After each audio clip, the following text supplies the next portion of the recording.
மேஷராசிக்கார அன்பர்கள் அனைவருக்கும் எனது அன்பு கலந்த வணக்கங்கள். நான் உங்கள் ஆஸ்ட்ரோ சின்னதுரை, பிளிமிசை கூத்தூர், பெரம்பலூர் மாவட்டம். நிகழும் மங்களகரமான குரோதி வருடம் தமிழ் மாதங்களில் 5வது மாதம் ஆவணி மாதம் மேஷராசிக்காரர்களுக்கு எப்படிப்பட்ட கிரக நிலைகள் இருக்கிறது, அதனால் என்ன பலன்கள் ஏற்படும் என்பதை பற்றி இந்த காணொலியிலே பார்ப்போம். இது போன்ற தொடர்ந்து தமிழ் மாத ராசி பலன்களை தெரிந்து கொள்ளவும், ஜோதிட தகவல்களை தெரிந்து கொள்ளவும் நமது சேனல் ஆஸ்ட்ரோ சின்னதுரையை சப்ஸ்கிரைப் செய்து கொள்ளுங்கள், லைக் பண்ணுங்கள், நண்பர்களுக்கு ஷேர் பண்ணுங்கள். மேஷராசி ஆவணி மாதம். உங்கள் ராசிநாதன் செவ்வாய் உங்கள் ராசிக்கும் 8ஆம் இடத்துக்கும் அவர்தாதிபதி. ஆக 1-8 உடைய செவ்வாய் 2ஆம் இடத்திலே சஞ்சரிக்கிறார் ஆவணி மாதம் 10ஆம் தேதி வரை. ஆவணி மாதம் 10ஆம் தேதி வரை வாக்கு தனம் குடும்பஸ்தானத்திலே குருவோடு சேர்ந்து குரு மங்கள யோகமாக சஞ்சரிக்கிறார். இது ஒரு சிறப்பான நிலை. பொருளாதார சம்பந்தமான வளர்ச்சி கொடுக்கக்கூடிய நிலை. அதாவது அசையா சொத்துக்கள் மூலமாக வருமானம் பெறக்கூடிய அமைப்பு, இயந்திரங்கள் மூலமாக வருமானம் பெறக்கூடிய அமைப்பு, உத்தியோகம் மூலமாக வருமானம் பெறக்கூடிய அமைப்பு. 2ஆம் இடத்துல லக்னாதிபதி போய் ராசியாதிபதி போய் 2ஆம் இடத்துல இருப்பது பொருளாதார சம்பந்தமான முன்னேற்றத்திற்கு வளர்ச்சியை கொடுப்பதற்கு சிறப்பு. அதுவும் தனகாரகன் என்று சொல்லக்கூடிய குருவோடு சேர்ந்து சஞ்சரிப்பது மிகச்சிறப்பான நிலை. ஆனால் 10ஆம் தேதிக்கு பிறகு 3ஆம் இடத்திலே சஞ்சரிப்பார். 3ஆம் இடம் முயற்சி ஸ்தானம், வெற்றி ஸ்தானம், தைரிய ஸ்தானம், இளைய சகோதர ஸ்தானம். 3ஆம் இடம் என்பது தகவல் தொடர்பு ஸ்தானம், அக்கம் பக்கத்து வீட்டுக்காரவங்க, இது எல்லாமே 3ஆம் இடத்தை குறிக்கக்கூடிய இடம். அந்த இடத்துல சஞ்சரிக்கிறார். பொதுவாக தைரியக்கார கிரகம் அப்படின்னா செவ்வாய், தைரிய ஸ்தானம்னா 3ஆம் இடம். அப்போ தைரியம், எதையும் பார்த்துக்கலாம் அப்படிங்கிற தைரியம் பிறக்கும், தைரியம் அதிகமாகும். அதுபோல வெற்றியை குறிக்கக்கூடிய இடம் 3ஆம் இடம். செவ்வாய் வெற்றியை குறிக்கக்கூடிய கிரகம். ஆக எந்த ஒரு செயலிலும் வெற்றியை கொடுக்கும், தைரியத்தை கொடுக்கும், வீரியத்தை கொடுக்கக்கூடிய அமைப்பாக இருக்கும். ஆனால் இளைய சகோதர வழி சில சங்கடங்கள் இதெல்லாம் ஏற்படும். ஏன் அப்படின்னா சகோதர கிரகம் சகோதர ஸ்தானத்தில் இருக்கும் பொழுது காரகோபாவனாஸ்தி அடிப்படையில். அதோடு இல்லை 8ஆம் இடத்துக்கும் அவர் தான் அதிபதி இல்லையா, வம்பு வழக்குக்கும் அதிபதி. அப்போ இளைய சகோதர வழி சில மன சங்கடங்கள் ஏற்படும். ஆக அவர்களிடம் வாக்குவாதத்தை தவிர்த்து விட்டு கொடுத்து செல்ல வேண்டும் இளைய சகோதர வழியில். அதே போல் அக்கம்பக்கத்து வீட்டுக்காரங்கள்ட்டும் சில சண்டை சச்சரவுகள் ஏற்படுவதற்கு வாய்ப்பு இருக்கிறது. அவர்களிடம் விட்டு கொடுத்து செல்ல வேண்டும். மற்றபடி செவ்வாய் வெற்றி ஸ்தானத்தில் இருப்பதா, ராசிநாதன் வெற்றி ஸ்தானத்தில் இருப்பதா, எடுத்த காரியம் எல்லாம் வெற்றியை கொடுக்கக்கூடிய அமைப்பாக இருக்கும். அடுத்ததாக உங்கள் ராசிக்கு 2க்கும் 7க்கும் உடையவர். 2ஆம் இடம் வாக்கு தனம் குடும்பஸ்தானத்திற்கும், 7ஆம் இடம் கணவன் அல்லது மனைவி, நண்பர்கள், கூட்டு தொழில், இந்த சமூகம், வாடிக்கையாளர்களை குறிக்கக்கூடிய இடம். இந்த 2க்கும் 7க்கும் உடைய சுக்கிரன் 5ஆம் இடத்திலே சஞ்சரிக்கிறார். 5ஆம் இடம் என்பது பூர்வ புண்ணிய ஸ்தானம், புத்திரஸ்தானம், காதல் ஸ்தானம், பதவி ஸ்தானம், விளையாட்டு ஸ்தானம். ஆக அந்த இடத்துல 5ஆம் இடத்துல சஞ்சரிக்கிறார். எத்தனாம் தேதினா ஆவணி மாதம் 8ஆம் தேதி வரைக்கும் தான் 5ஆம் இடத்துல மிகச்சிறப்பான நிலையில் செஞ்சிருக்கிறார். அதிர்ஷ்டத்தை குறிக்கக்கூடிய இடத்துல செஞ்சிருக்கிறார். பொதுவாக 2ஆம் இடத்து அதிபதி 5ல் இருந்தால் பொருளாதார முன்னேற்றம், 7ஆம் இடத்து அதிபதி 5ஆம் இடத்துல இருந்ததுன்னா அதாவது திருமணம் சம்பந்தமான முயற்சிகள் கைகூடும். திருமண சம்பந்தமாக புத்திரன், அதே போல் 5ஆம் இடங்கிறது என்ன, புத்திரஸ்தானம் இல்லையா. புத்திரன் அதாவது கரு உண்டாதல், குழந்தை பிறப்பு, திருமணம் அதாவது சுபகாரியங்கள் அனைத்தும் நடைபெறக்கூடிய அமைப்பாக இருக்கும். ஆனால் இந்த ஆவணி மாதம் 8ஆம் தேதிக்கு பிறகு 6ஆம் இடத்திலே சுக்கிரன் நீச்சமாய் சஞ்சரிக்கிறார். கன்னியில் சுக்கிரன் நீச்சம். ஆக 8ஆம் தேதிக்கு பிறகு சுக்கிரன் நீச்சமடைகிறார். அதுவும் 2ஆம் இடத்து அதிபதி நீச்சமடைகிறார், 7ஆம் இடத்து அதிபதி நீச்சமடைகிறார். 2ஆம் இடங்கிறது வாக்கு தனம் குடும்பஸ்தானம். அது 6ஆம் இடங்கிறது வம்பு வழக்கு ஸ்தானம் இல்லையா. 6ஆம் இடங்கிறது நோய், எதிரி, வம்பு வழக்கு, கடனை குறிக்கக்கூடிய இடம். அந்த 6ஆம் இடத்துல சஞ்சரிக்கும் பொழுது கொடுத்த வாக்கை காப்பாற்ற முடியாத நிலை, பொருளாதார சம்பந்தமான சில பிரச்சனைகளை ஏற்படுத்தக்கூடிய வாய்ப்பு இருக்கிறது. அதாவது யோசிச்சு ஒரு தடவைக்கு 2 தடவை யோசிச்சு வாக்கு கொடுக்கணும். குடும்பத்திலே சில சண்டை சச்சரவுகளும் ஏற்படுவதற்கு வாய்ப்பு இருக்கிறது. குடும்பத்திலே விட்டு கொடுத்து செல்ல வேண்டும். 7ஆம் இடத்து அதிபதி 6ஆம் இடத்துல சஞ்சரிக்கும் பொழுது கணவன் மனைவிக்குள்ளே சில கருத்து வேறுபாடுகள் ஏற்படுவதற்கு வாய்ப்பு இருக்கிறது.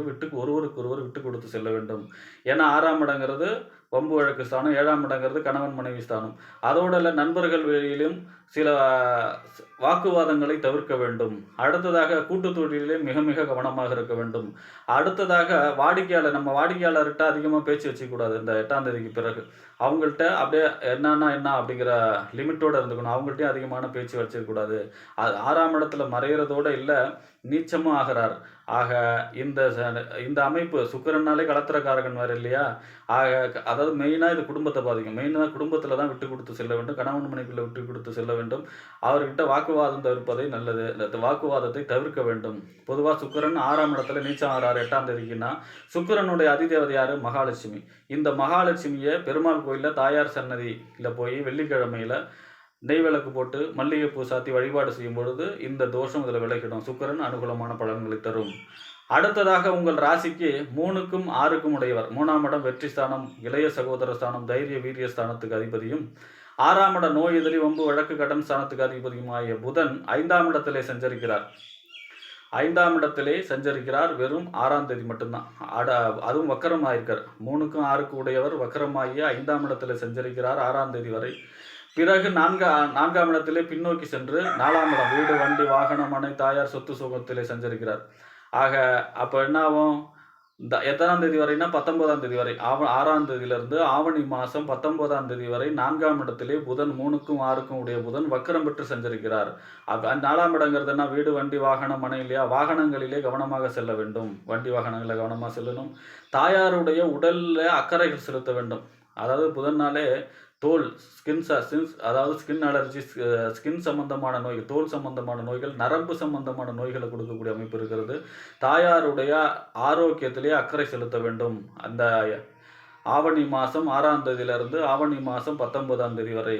அடுத்ததாக சொத்து, அதாவது அசையா சொத்துக்கள் வழி சில பிரச்சனைகள் ஏற்படுவதற்கு வாய்ப்பு இருக்குது. 6ஆம் இடத்த அதிபதி 4ல் இருக்கும் பொழுது அதெல்லாம் விட்டு கொடுத்து செல்ல வேண்டும். அதாவது முக்கியமாக சொத்து சம்பந்தமான கையெழுத்து, சொத்து சம்பந்தமான ஒப்பந்தம், இந்த மாதிரி விஷயங்கள்ல ரொம்ப கவனமாக இருக்கணும். அது சம்பந்தமாக ஏமாற்றப்படுவதற்கு வாய்ப்பு இருக்கிறது. அதுலேயும் கவனமாக இருக்கணும். இந்த 19ஆம் தேதி வரை, அதாவது ஆவணி மாதம் 6ஆம் தேதியிலிருந்து ஆவணி மாதம் 19ஆம் தேதி 6ஆம் இடத்த அதிபதி 4ஆம் இடத்துல சஞ்சரிக்கும் பொழுது, ஆவணி மாதம் 19ஆம் தேதிக்கு பிறகு மீண்டும் 5ஆம் இடத்துல சஞ்சரிக்கிறார். 5ஆம் இடத்திலே சஞ்சரிக்கும் பொழுது நல்ல பலன். 5ஆம் இடங்கிறது என்ன? ஏற்கனவே அங்கே சூரியன் இருக்கார். 5ஆம் இடங்கிறது பூர்வ புண்ணிய ஸ்தானம், அதிர்ஷ்ட ஸ்தானம், விளையாட்டு ஸ்தானம், வெற்றி. 5ஆம் இடங்கிறது அதிர்ஷ்டத்தை குறிக்கக்கூடிய இடம். அதாவது திரிகோண ஸ்தானம்னு சொல்கிறோம் இல்லையா? அந்த மகாலட்சுமி ஸ்தானம். ஆக 5ஆம் இடத்திலே சஞ்சரிக்கும் பொழுது சிறப்பான பலன்கள் ஏற்படும். ஆக இந்த 6ஆம் தேதியிலிருந்து 19ஆம் தேதி வரை கவனமாக இருக்க வேண்டும். கையெழுத்து, முக்கியமாக கையெழுத்து விஷயத்தில், தாயாருடைய ஆரோக்கியம் விஷயத்தில், வண்டி வாகனங்கள் விஷயத்தில் கவனமாக இருக்கணும். அடுத்ததாக உங்கள் ராசிக்கு 5ஆம் இடத்த அதிபதி சூரியன் 5ஆம் இடத்திலே ஆட்சி. இது ஒரு சிறப்பான நிலை. அதாவது எவ்வளோ பெரிய துன்பம் வந்தாலும், எவ்வளோ பெரிய சங்கடங்கள் வந்தாலும் அதெல்லாம் சமாளிக்கக்கூடிய அந்த அதிர்ஷ்டம். அந்த 5ஆம் இடங்கிறது சிந்தனை, செயல்திறன், நம்ம சிந்திக்கக்கூடிய ஆற்றல். அப்போ எவ்வளோ பிரச்சனை வந்தாலும் அதை சமாளிக்கக்கூடிய அறிவு தானாகவே வளரும். அதாவது சிந்தனை, செயல்திறன் சிறப்பாக இருக்கும். என்ன செஞ்சால் இதை ஜெயிக்கலாம் அப்படிங்கிற அறிவு சிறப்பாக இருக்கும். அதோடு இல்லை, பதவி ஸ்தானம் 5ஆம் இடம், சூரியன் பதவி கிரகம். அரசியல் சம்பந்தம், அரசியலில் இருப்பவங்களுக்கு புதிய பதவி கிடைக்கும், புதிய பொறுப்பு கிடைக்கும். அரசு உத்தியோகம் சம்பந்தமான முயற்சி செய்பவர்களுக்கு உத்தியோகம் கிடைக்கும். அரசு சம்பந்தமான ஒப்பந்தங்கள் வேண்டுவோருக்கு ஒப்பந்தங்கள் கிடைக்கும். அரசு சம்பந்தமான அனைத்து விதமான ஆதாயங்களையும் பெறக்கூடிய மாதம். ஏன்னா 5ஆம் இடத்துல 5ஆம் அதிபதி சூரியன் ஆட்சி, மிகச்சிறப்பான நிலை. இந்த 5ஆம் இடத்துல சூரியன் ஆட்சி பெறுவது எல்லா தோஷத்தையும் சூரியனை கண்ட பனி போல் விளக்கக்கூடிய அமைப்பாக இருக்கும். ஆக இந்த மாதம் சூரியன் உங்களுக்கு அதிர்ஷ்டத்தை தரக்கூடிய அமைப்பு. அதனுடைய காரகதம் தந்தை வழியிலே அனுகூலங்கள். சூரியனா தந்தை, தந்தை வழியிலே அனுகூலங்கள், தந்தை வழி ஆதாயங்கள், அரசு வழி அனுகூலங்கள், அரசு வழி ஆதாயங்கள், அரசு சம்பந்தமான எல்லா முயற்சிகளையும் வெற்றி கொடுக்கக்கூடிய அமைப்பு. நம்மளுடைய சிந்தனை, செயல்திறன் தெளிவடையக்கூடிய அமைப்பு, பதவி கிடைக்கக்கூடிய அமைப்பு. சூரியன் 5ஆம் இடத்துல இந்த மாதம் முழுவதும் சஞ்சரிக்கும் பொழுது, அதுவும் ஆட்சி பெற்று சஞ்சரிக்கும் பொழுது, அதே போல புத்திரர்கள் 5ஆம் இடம் புத்திரஸ்தானம் இல்லையா? குழந்தை பிறப்பு, கரு உண்டாதல், திருமணம் சம்பந்தமான முயற்சிகள் கைகூடுதல். 5ஆம் இடம் காதல் ஸ்தானம் இல்லையா? காதல் சம்பந்தமான முயற்சிகள் வெற்றி பெறக்கூடிய அமைப்பு. இது எல்லாமே சூரியன் மேஷராசிக்காரர்கள் இந்த மாதம் மிக மிக மிக அனுகூலமாக இருக்கிறது. அனைத்து தோஷங்களையும் நிவர்த்தி செய்யக்கூடிய அமைப்பில் இருக்கிறது.